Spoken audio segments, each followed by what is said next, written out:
My name's Jacob Cody, and I'm the House of Worship marketing manager for Yamaha Commercial Audio Systems. And all that really means is that I get to do trainings like this all the time. And it's really fun. I grew up in the church in San Jose, California, and I used to mix there and operate our digital consoles there and our analog consoles, and I would help train our volunteers. And my first tech gig ever at the church was my mom would lead worship in the Marriage Builders group, and I would run the overhead projector with the transparency, right? Like the original tech, and then it kind of went on from there, and I started doing sound and everything. So I love the church. I have a huge passion to do this, just to really enable other folks, and kind of similar with Life Church, how they're just so known for their resources and giving them away. So I really love to do that, and I'm really fortunate that Yamaha lets us do things like that. They really recognize the need for this kind of stuff in the church, and they really want to make sure that the customer is educated. And even if you're not using a Yamaha console, I'd love to just get your info and be a resource to you if you have other questions. Or we're going to get into a little bit of mixing and things today, so please don't be discouraged if you don't have a fancy digital console or whatever. There's no reason why you can't get a good sound just by going through the basics and getting good mic placement and EQ and things like that. So a lot of the stuff that we'll talk about today is specific to this console, but a lot of it too, you should be able to go home and do it on anything that you're using. So at least that's my goal. So yeah, if after the sessions, please feel free to come get my info, and I'd love to connect with you guys. But today we're going to start off, and we're going to talk about basically the beginning of the console. Before we get into EQ, before we get into using it, we want to start just from the beginning and make sure that we're set up correctly and set up for success. So remind me one more time, how many of us are using digital consoles? A good portion of us. The rest of us on analog, right? Thinking about moving over to digital or something? Yeah, cool. Awesome.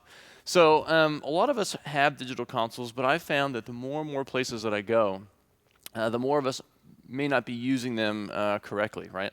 A really good friend of mine says, those of us who have digital consoles but are not using the recallable functions, or like, we just installed an elevator, but we're using the stairs every time, right? So and it's surprising. I mean, yeah, okay, I can recall a scene, but there's so much more that we can do to help bring consistency and quality to our every week, experience, so that and then we can use these tools to do that. So I really want to go through that and talk about it. So the first thing that we're going to do here is we're going to go over the console just really quick in a basic way, and we'll kind of get into this as the presentation goes. But so the console, like we said, you're looking at is the Yamaha's new CL5. Some of you in front of the 3 or the CL1. It's our new CL series digital mixing console, and the CL stands for Central Logic, right? And this is the part of the console that's what that central logic is. And you can access any input, any output, any mix, DCA, anything right from this center section, right?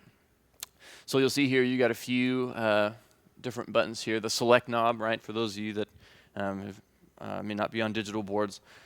Every digital console, the way it works, at least with these CL consoles and the M7s and so on, is that every channel shares one channel strip, right? So on an analog console, every channel has their own specific set of controls, your own EQ, your own aux sends, right? Someone's always come up to you on your analog board and, oh man, how do you know what all those knobs do, right?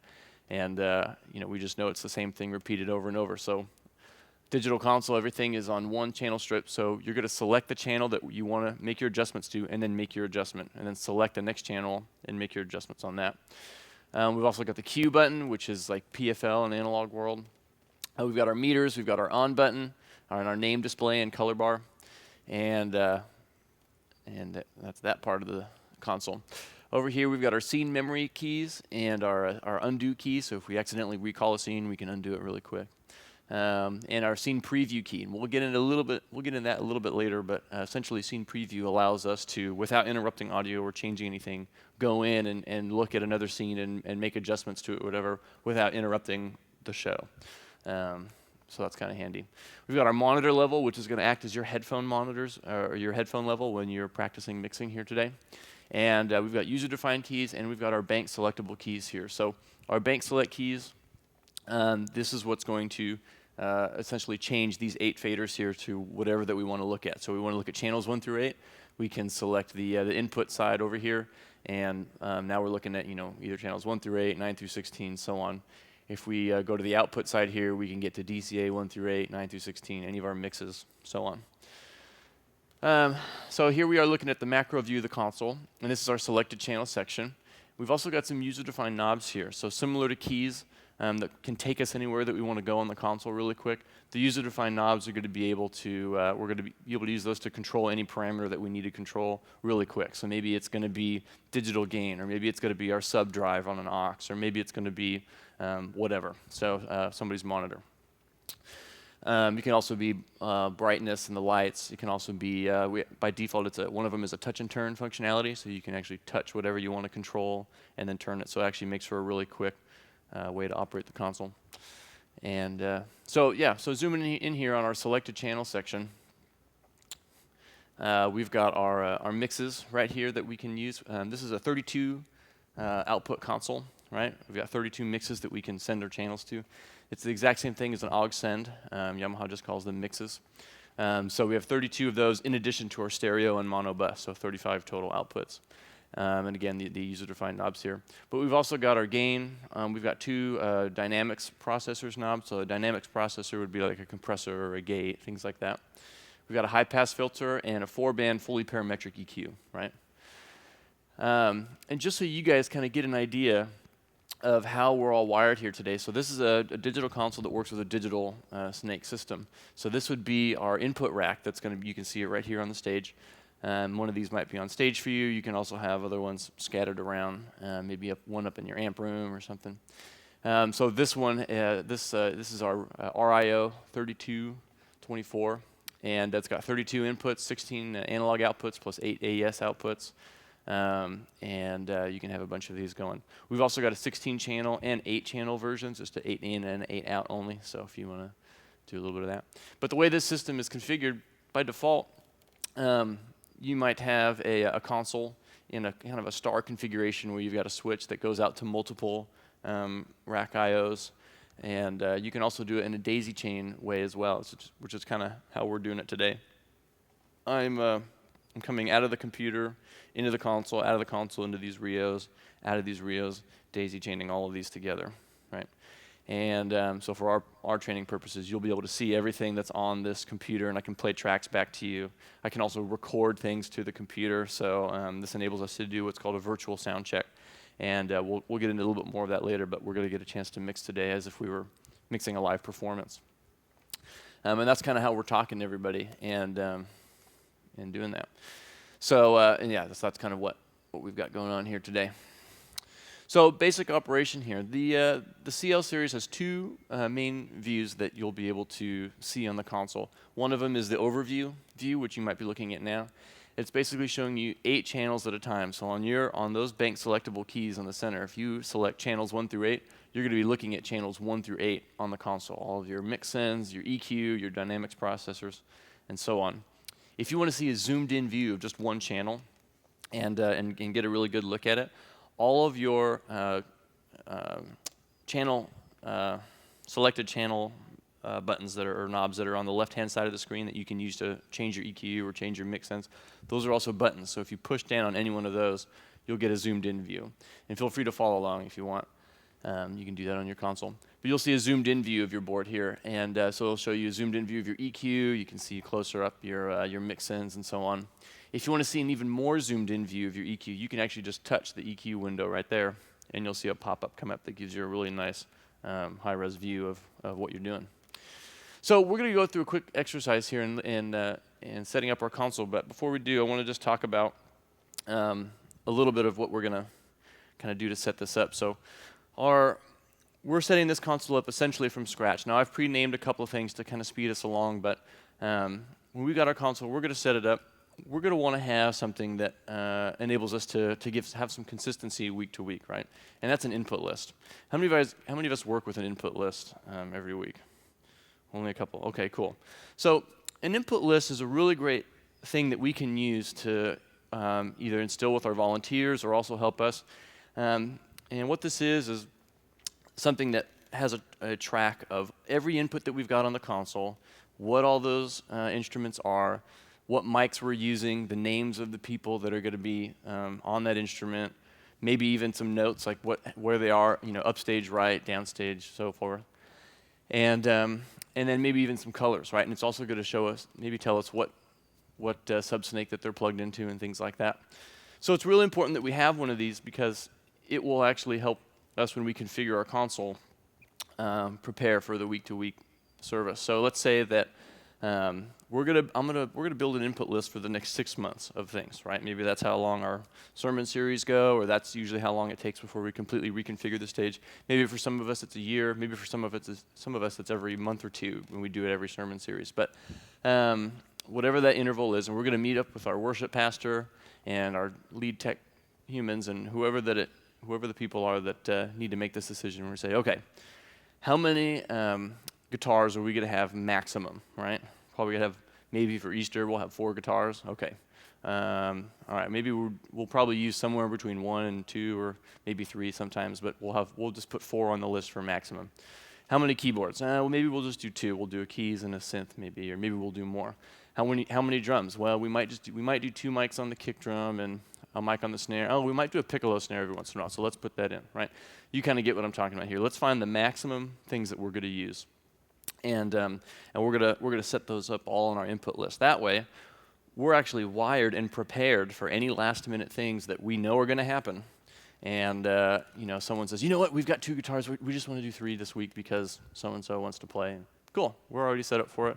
We weren't planning on it, but we're already prepared, so we're good to go, right? Because we know this is going to happen. And so planning for the unexpected is going to be another benefit of this too. But so if we're looking at our input list here, and I'll fast forward to it so that we can see it.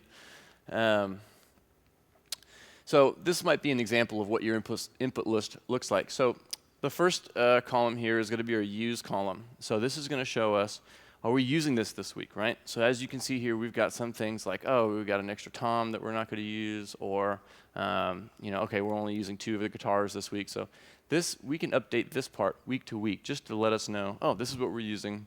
We can prepare for that. We can wire the stage this way. We can do whatever we need. The next column you'll see here is our 48 volt. This is our phantom power. What needs phantom power, right? And this kind of depends on the mic that we're doing, and we'll talk a little bit more about this later. But the next column here is our console input, right? So these are the faders on our console. These are the channels on the board. So we're going to live this 1-to-1, 1 through 48, 1 through 64, 1 through 24, whatever our inputs are. And the next column we have here is our stage input. So this is whatever the head of the snake is that's on our stage, right? This could be our Rio. This could be our. Actually, no, I'm sorry. Stage input. This is going to be our subsnake, right? So where on the stage are we plugging this in, right? We're going to have our main snake, which is in this case, our Rio input.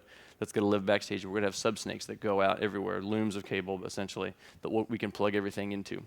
So our stage input, maybe we're going to have, for the drums are going to be red, right? And that's the color that we choose.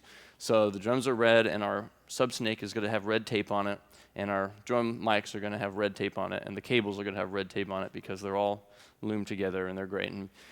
And we're going to wire up the drums with our red system, right? This is really great for volunteers, too, because that actually eliminates some of the technical knowledge that they need to have. All they need to know is this mic is red, it says kick on it, it can go on the kick. This is a red snake, everything that's red plugs into red. Oh, I've got a blue line and it's plugged into red. Why is that? That doesn't work, right? So it helps make things a little bit quicker for troubleshooting as well, especially when musicians come up and they have an issue. Oh, I don't know why this blue mic's not working. So we're going to label everything in red for the drums, and so these are our subsnakes, and then this is where they plug into the Rio, right, or this input rack that's on stage. Maybe it's going to be our master snake, or whirlwind snake, or whatever the head of the snake is. So we're going to label that. So essentially, we might have, this is our green subsnake, so we're going to start over with green 1, and that's going to plug into 10, which is going to be our loops, right? Maybe we'll have blue 1 go into 12, and so on. And this is a really great way that we can actually kind of matrix together in our minds where everything's going. So then we've got the instrument here, so we can kind of know what exactly is going on. And it's really important that we can get some good familiarity with the terms that we're going to use. Some people call the overheads overheads. Some people call them OH. Some people call them top. Some people call them drums left, right? Whatever the terminology is, let's just make sure we're all on the same page. The next thing you'll see here is our mic and our DI list, right? So this might be, this is a sub kick. This is a, beta 91. Maybe this is a beta 52, 57, so on. And this is how we can know exactly what mics that we're using. And the reason that we want to do this is because, one, these are the right mics for the job. But two, when we recall this scene next week, our drums are already going to be EQ'd and mixed and everything. And as long as we have the same mic in the same place, our sound is going to be really close. If we EQ this thing with a 52 and then we put a 58 inside of it because someone didn't realize that that was the wrong mic, our drum sound is going to be completely changed, right? That means more time spent sound checking, more time spent re-EQing everything. So this will help us really get some consistency going. You can also mark in their DI, right, and so on. So this will really help our volunteers as well. Then we can put down the musician if we like, and then notes. So we might put Peter here upstage right, and that's where he's gonna live. So this is an example of our input list, right? And we're gonna actually set up the console to kind of mirror this. So I've set up most of the channels here, but I want us to set up the drums. So if we go back to our console. We're going to essentially put these names and colors here so that it's easy to see and identify, and it's just going to match with everything else that we've got on our system. So if you look on the right-hand side of the screen here, you're going to see the name and the icon for the currently selected channel. No matter what screen you're in, you should see that window there. And you can use the little plus sign here to advance and go to the next channel. You can use the minus sign to go back.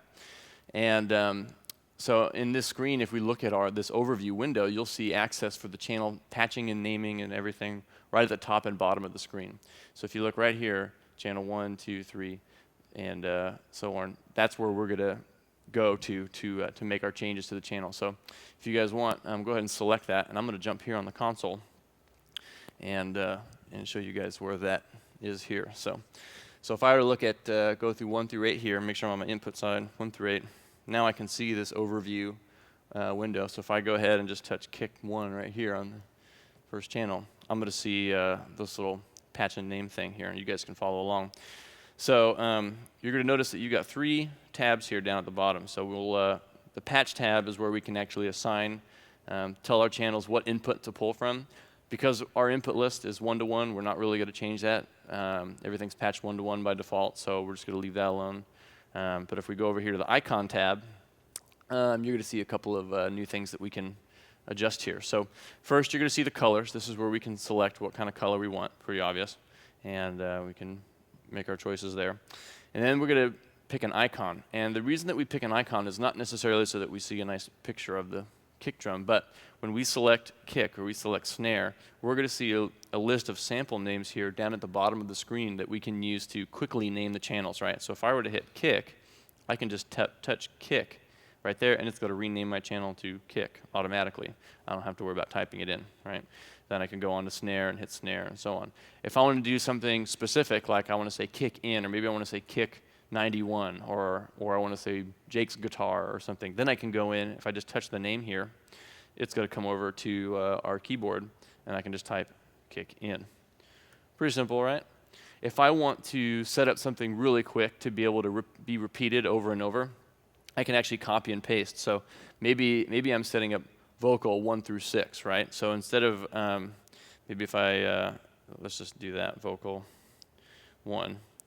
But I want to do 6. So instead of typing in vocal 1, 2, 3, 4, so on, if I want, I can just actually touch and drag there to select vocal, and I can copy it, and then I can go to the next channel, paste it, or clear, and then paste, and I've got vocal right there, so I don't have to retype all that. So again, that's just click and drag, or touch and drag essentially, and that'll actually kind of highlight that for quick configuration. So what I would like you guys to do now, we're just going to go through, and we're going to name all these channels really quick.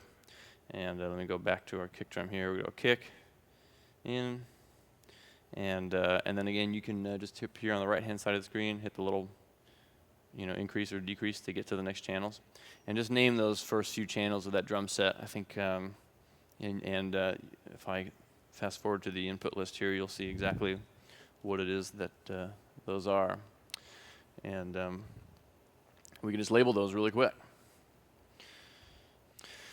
So what I want to do, it's okay if you're not finished, we can come back to that in a minute.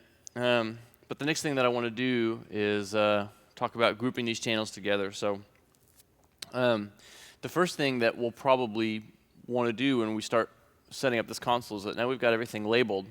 We're going to want to link some channels together, right? And I've done a couple of these for you already, but the reason we want to link channels together is, maybe we want to be able to make adjustments on one channel and have it follow on the other channel. So maybe overheads we might want to link together. That way, when we set our high pass filter and do some of our EQ, it'll kind of be mimicked. Maybe if we want to do our synthesizer, we can link those two together. We can still pan them left and right, but we want, if we make a change on one, we want it to follow on the other. So linking them together is a really simple process. So the quickest way to do that is that if I were to pull up here, I'm going to pull up channels 10 and 11 here. You can also do this on the left-hand side, but I'm just going to do it in the center so you can see it. If you just hold the two select channels together for a minute, or just for a second, it's going to bring up this channel link mode here. So I'll do that again so that you guys can see. We'll just hold down the first select button and then the second one just for a second, and it's going to bring up this little window here, right? So everybody see that? So this is our channel link mode, and now we're in a link assign. So if I want, I can just select these two channels again, and now they're linked together. And I can see all the parameters here on the screen that I want to link together. So let's say I want to link everything together, but I don't want to link the faders. Well, I can just find fader here and deselect that. And so now the EQ will follow, but the faders won't follow, right? Or maybe I want everything to be linked, but I don't want to link any of the send parameters, so I can do this. And basically what I do in the what I send out to our mixes won't be linked together. It's just going to be the actual channel. So whatever I decide that I want, I'm just going to leave it all selected because that's probably the most common.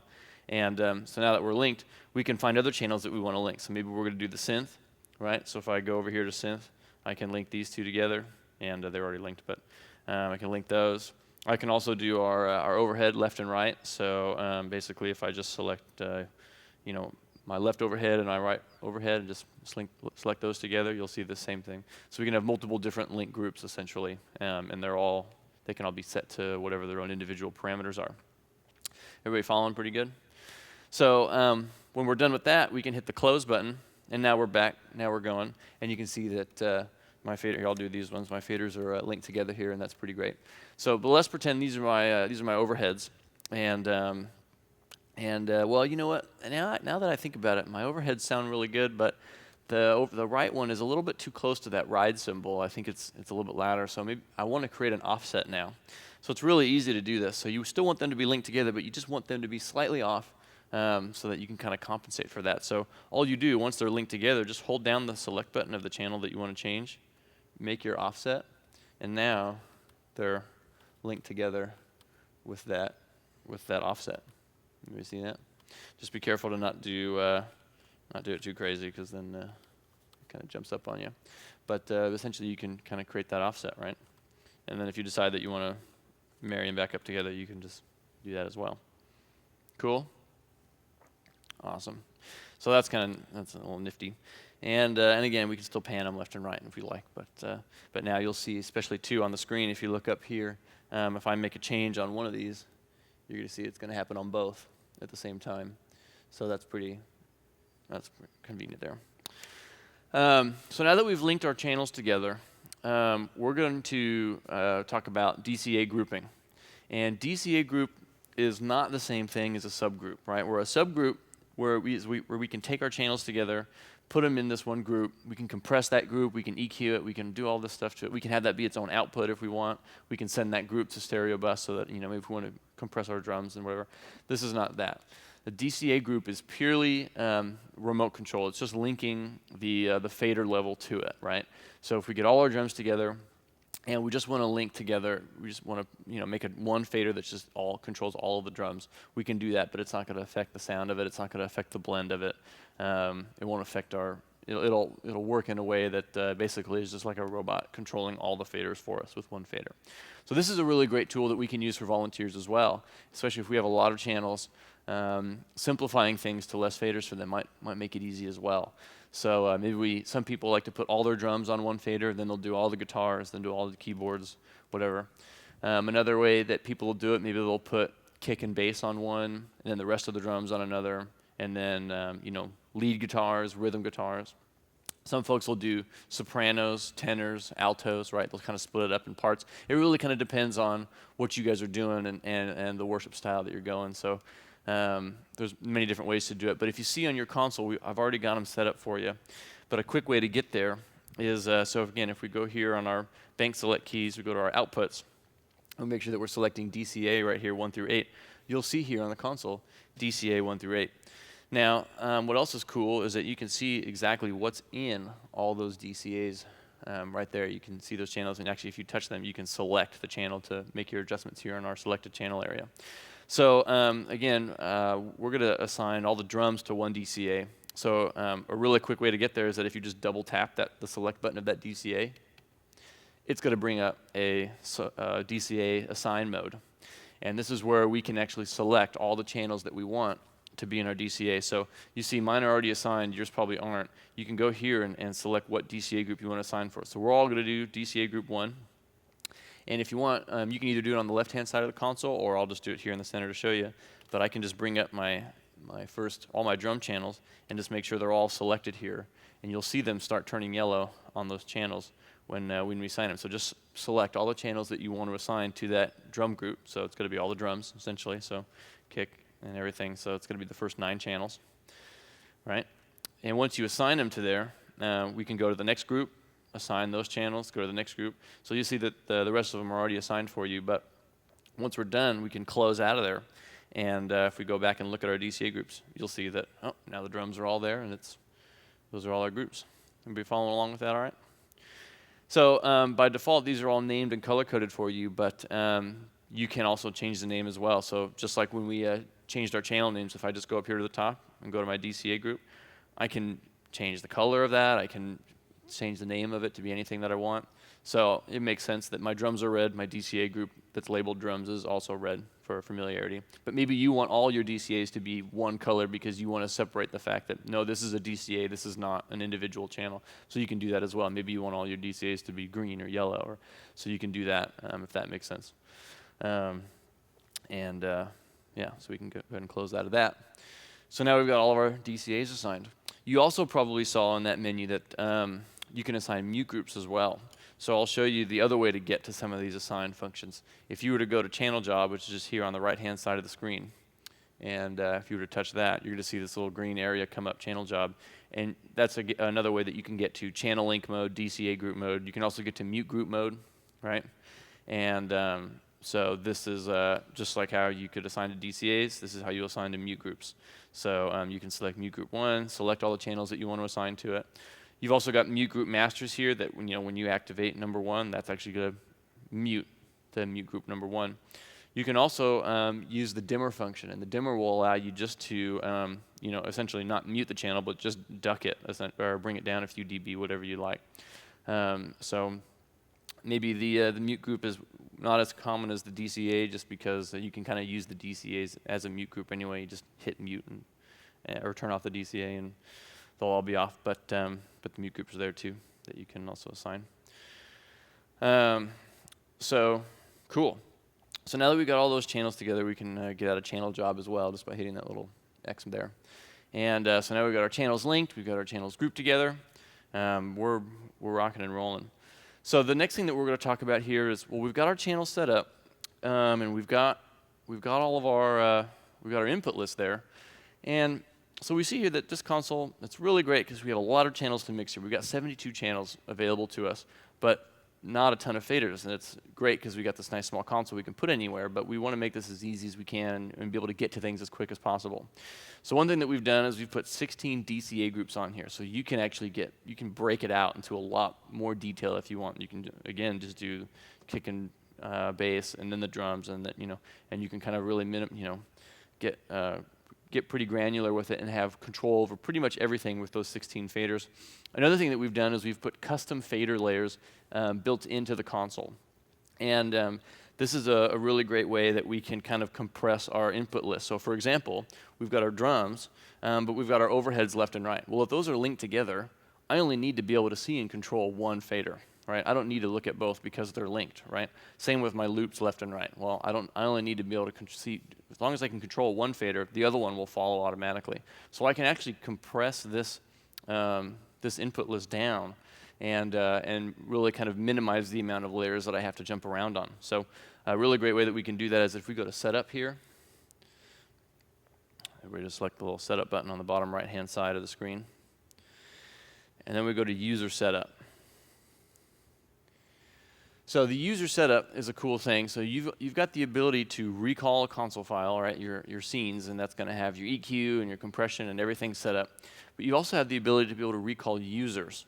And a user can log in and recall things like the user-defined knobs and the user-defined keys and your user preferences, right? And also these custom fader layers. So if we go to preferences, you can see all the preferences of the console. But if we go all the way to the bottom here, custom fader, you're going to see here that each bank, there's 3 banks on the board, each bank has their own set of custom layers. So if you go to the left bank, it's A, the center one is B, and the right one is C. So if we were to go to A1 here, you see that we've got 16 channels here that we can put anything that we want on. So when we're on this page, we're ready to assign. So all we need to do is select the channels that we want to be in that group. So if I select channels, go here 1 through 8, I can hit kick out, snare top, snare bottom, and you can see that it's automatically assigning them to these faders. Go to hi-hat, tom, floor tom, overhead left, and instead of doing overhead right, I'm just going to go straight to my loop left. But instead of doing loop right, I'm going to go straight to the bass. Then I'm only going to do synth left. Then I'll do lead guitar, rhythm guitar. Just keep going down. Here's my acoustic, and oops, that's not my acoustic. That's my acoustic. And then I'll do, Tyler's vocal, and I guess that's it. So essentially, we've kind of compressed everything down here just to 15 channels of what we're actually really going to be controlling and what we really need to see. So now we don't have to flip through as much because we've kind of shrunk everything down. So when we're done with that, we can go to the next custom layer, and maybe we want to do a completely different layer because we want to do maybe I want to do all my effects returns here, or maybe I want to do a combination of inputs and outputs. So maybe I want to do it where I've got all my drums and then the DCA for that drum and then my drum reverb all on one fader layer. That way I can control everything with those drums at one time.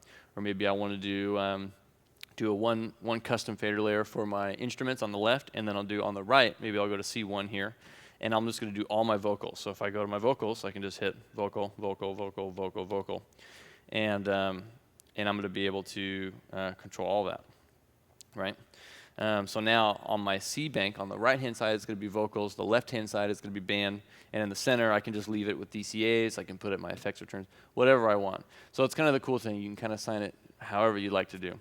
The other really cool thing is that our master fader, all the way to the right-hand side of the console, way over here, these don't necessarily have to be your master stereo left and mono outputs. Once we kind of get that set, we don't really play with those a whole lot, especially if we've got a DCA that has everything on it. So what we can do here is maybe we can put our money channel, right? This could be our main speaking mic and our MC mic, or this could be worship leader, whatever your 2 most important channels are, right?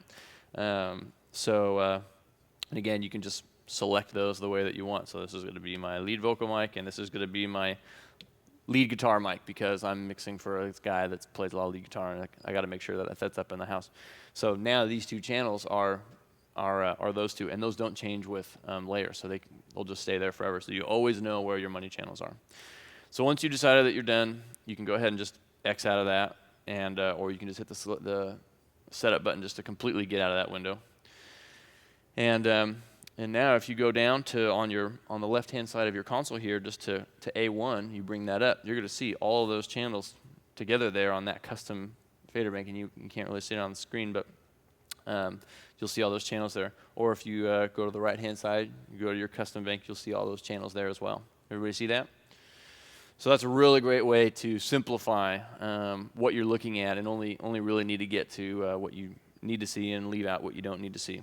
And like I said, you're still controlling, if you got loop left on there, you're still controlling the right loop because they're linked together. You just don't need to see it. So that's a really cool way to do it.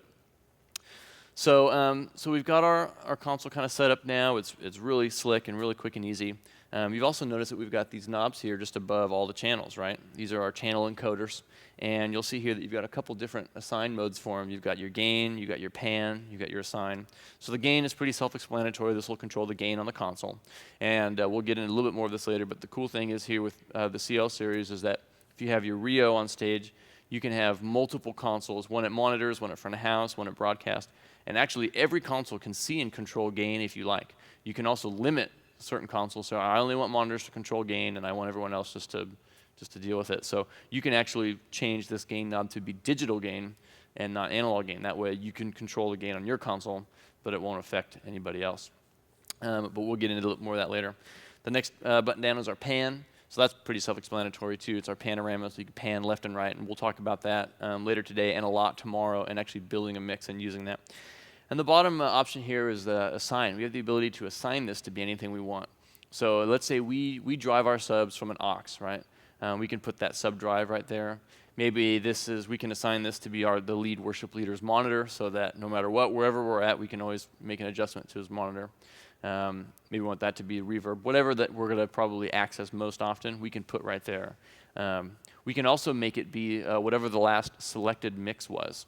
And so that can be kind of handy. And the way that we can actually select the mix, as if we're constantly changing, is right here on the left-hand side of the screen, you'll see you got these two buttons, and it's just out of the shot.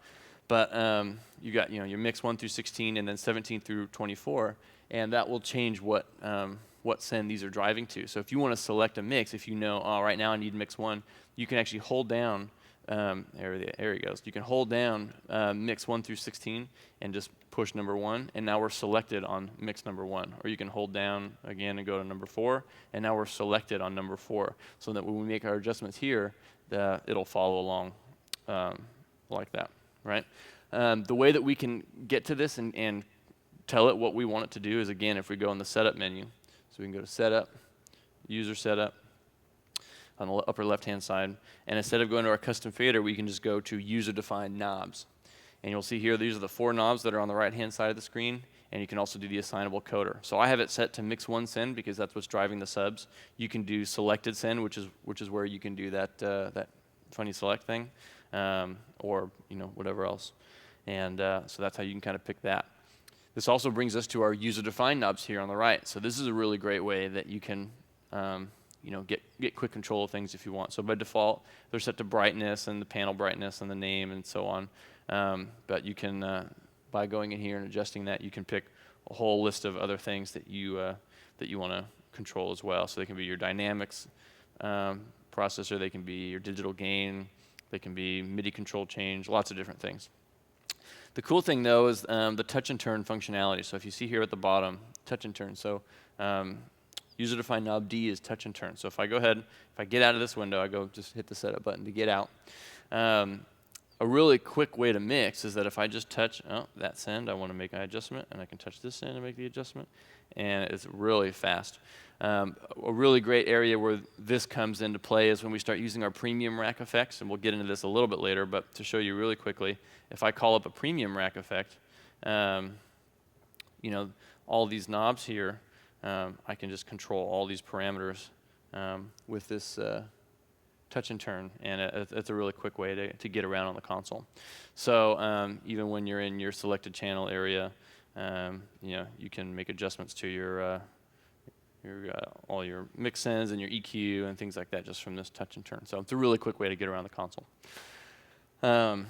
So now that we've kind of got this console set up, and we're prepared, and we know from our input list, we're not using these, so we build our custom fader layer for this particular week, right? Now we're ready to go. So now we're going to talk about building a recallable console file. So the goal of this is that hopefully we can get it to the point where every Sunday we can recall the same file, and it's going to sound 90% there, right? The big ways to do this is to make sure that we get the gain at the same level on the console every time, and make sure we're using the same mics, get the mic right placement, and so on. So when we start setting up our console, the first time that we do this and we build our default file, we're probably going to want to get the entire band in and say, hey guys, just give us a little bit of time. We're going to build this. We're going to, let's just record a couple songs. We can do virtual sound check if that works, but whatever we need to do to make sure the tone is right. And we'll talk about getting the right tone more tomorrow. But so once we do that, let's say we go here in our EQ, and so what are we looking at here? This is our guitar. So I might say, okay, so here's our high-pass filter. So you'll notice I can just turn on the high-pass filter there, and I can use this knob just to dial it up. And maybe the guitar sounds great with, take a little low end down, and maybe I'll smooth that up the front, whatever. So this is Jake's guitar, and this is because he always has the same amp every time. He uses a Vox AC30, and he's got a Tele, and great. So I can do a couple things here. I can store this as a library. So if I go up here to library in my EQ, I can now store this as Jake's guitar. Great. And now I've stored library 42 there, Jake's guitar. And you can use these knobs to kind of scroll between. There's some default presets in there. So you just scroll to an empty one, hit store, and now you can save that as your channel. Another really cool thing that we can do is then while we're setting up is, let's say we're setting up for a bunch of vocal mics. And we're doing a little bit of pre-dialing, so that they're not here yet, but we know that we're probably going to put a high-pass filter on every single channel, and we know we're going to do this. So let's say if I go over to my vocals, and so I'm working here. This is Tyler's, the first one. So I know I'm going to I'm going to do a high-pass filter, and I usually start my high-pass around 130. Great. So we can all turn on our high-pass on, make sure we're on Tyler's vocal on channel 20. Everybody turn on the high-pass filter and dial it up to 132. All right? So instead of doing this, we've got, 5 or 6 vocal channels here that we're going to be working with. Instead of doing that for every channel, go to the next one, turn it on, dial it up, go to the next one. A better way to do this is that, so once we kind of got that set, we can go to copy here. And if we hit the copy button, now we're all copied. And if we want, we can go to 8-channel view mode, or we can even go to 1 through 48 channel view mode. So if we go here on the bottom here, we're going to look at the EQ for channels 1 through 48, right? So boom, there's all of our EQ. Everybody see that? So what we're going to do is we're going to copy and paste the settings to multiple channels. So if I just touch and drag across the names, you'll see that I'm highlighting multiple channels there. And then I can hit the paste button just up here at the top. And now I've got all my high-pass filter settings for all those channels really quick. Right? Did everybody see who did that? Yeah? Great. So so that's a really cool way to do that. You can also do it in 8-channel mode. You can see them a little bit bigger. Again, you can highlight them all and paste on there. So that's pretty cool. Another really cool thing that you can do with your EQ is we'll go back to our 1-channel view. And let's say that this is your EQ for Tyler's mic, and whatever, that sounds really great. But someone else comes in and says, oh, you know what? I think that is going to sound really good for a microphone. And you say, dude, I don't know if that's really what we want to do. So what you can do is copy their setting. So hit the copy button, and then you can do what you thought you liked better, right? And then you can hit compare. And this essentially will A/B those settings there for you, so that you can kind of make your determination of what sounds a little bit better, right? So it uses the copy buffer to kind of go back and forth.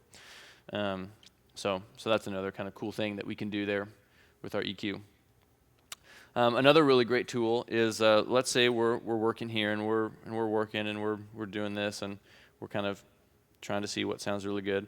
And let's say we just want to zero it out, right? And instead we can hit the flat button, but that flattens out the entire EQ. We don't want to do that. We just want to flatten out this one frequency, because I got a whole bunch of other stuff going on that sounds really good.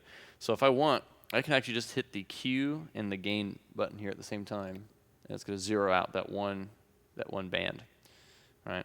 So it's a really quick way just to kind of get our settings going really quick without having to do too much, what? No, +1, no, -1, 0, right? So there's some quick tips for you. But so we got our vocals going, we got them all set up. Another library that we can store is on our dynamics processor. So they've all got libraries as well. So we got our compressor on, and we say great, and that sounds really good. And great, so that's our compressor. We can, again, go in the compressor library and save it. And we'll just say, Jake, vocal, and this is with a 58, beta 58, right? So great. So that way we know what mic I'm using, and then cool. So there's my compressor settings. But let's say we want to store an entire channel library. This is, we want to get the EQ and the compression, and we want to get the all of our monitor, our mix sends, our outputs. We can go here in the actual channel up in the upper left-hand side to channel library right here. And if we select that, this is going to be a macro, the entire channel right here. So then we can do Jake vocal in total. And again, we'll probably want to put what mic that we're on, 58. And that way we know this is everything. And this is also all of my sends to my monitor.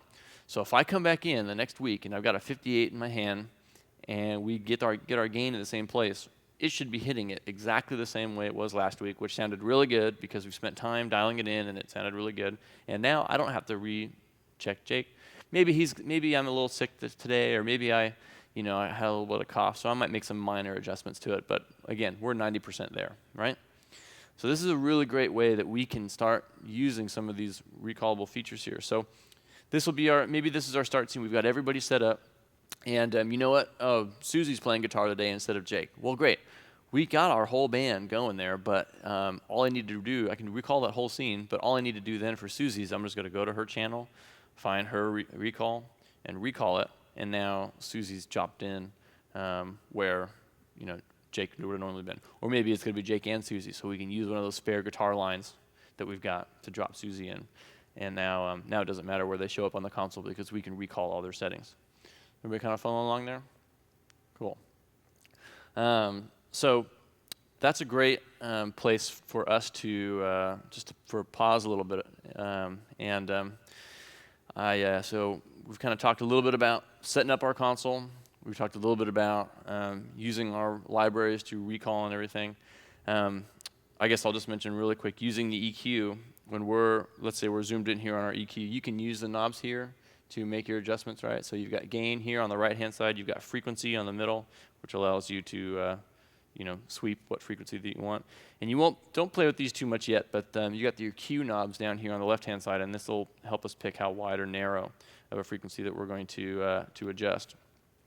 So what I want to do here for the next few minutes is I'm just going to play some music here, and I just want you to get comfortable with the console. So just start pushing up faders, listen to it in your headphones, play with the EQ. Don't worry about necessarily you got to put together the perfect mix right now because we're going to go through a lot of that later. But I just want you to kind of get comfortable with the board and start asking questions. So we're going to take a quick break, play with the consoles for a bit, and then we'll come back a little bit later and resume where we left off. So.